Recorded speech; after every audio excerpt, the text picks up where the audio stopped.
अजय एकादशी महत्तम भादो मास के कृष्ण पक्ष की एकादशी। कुंती पुत्र युधिष्ठिर बोले कि हे जनार्दन, अब आप मुझे भाद्रपद मास की कृष्ण पक्ष की एकादशी के बारे में बतलाइए। उस एकादशी का क्या नाम है तथा इसकी क्या विधि है, जो विस्तार पूर्वक कहिए। श्री कृष्ण बोले कि हे राजन, भादो मास की कृष्ण पक्ष की एकादशी को अजय एकादशी कहते हैं। इसके व्रत करने से समस्त पाप नष्ट हो जाते हैं। जो मनुष्य इस दिन भगवान की भक्ति पूर्वक पूजा करते हैं तथा व्रत करते हैं, उनके समस्त पाप कष्ट नष्ट हो जाते हैं। इस लोक और परलोक में सहाय करने वाली इस एकादशी व्रत के समान विश्व में दूसरी कोई एकादशी नहीं है। इस एकादशी की कथा इस प्रकार है। प्राचीन काल में एक चक्रवर्ती राजा राज्य करता था। उसका नाम हरिश्चंद्र था। वह अत्यंत वीर, प्रतापी तथा सत्यवादी था। उसने अपनी स्त्री तथा पुत्र को बेच डाला।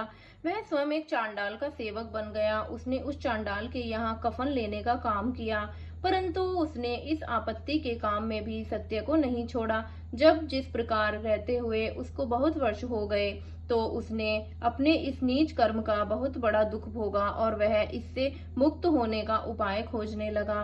वह इस सदैव इस चिंता में लगा रहता था कि क्या करूं। एक समय जब वह चिंता कर रहा था, तो गौतम ऋषि आए। राजा ने इन्हें देखकर प्रणाम किया और अपनी दुख की कथा सुनाने लगे। महर्षि राजा के दुख से पूर्ण वाक्यों को सुनकर अत्यंत दुखी हुए और राजा से बोलने कि हे राजन, भादो के कृष्ण पक्ष में एक एकादशी होती है। एकादशी का नाम अजय एकादशी है।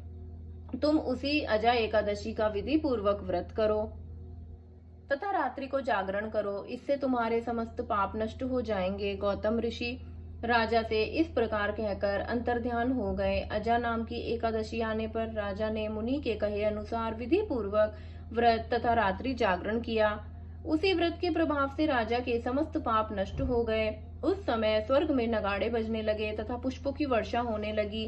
उसने अपने सामने ब्रह्मा, विष्णु, इंद्र, महादेव जी आदि देवताओं को खड़ा पाया। उसने अपने मृतक पुत्र को जीवित तथा स्त्री को वस्त्र तथा आभूषण से युक्त देखा।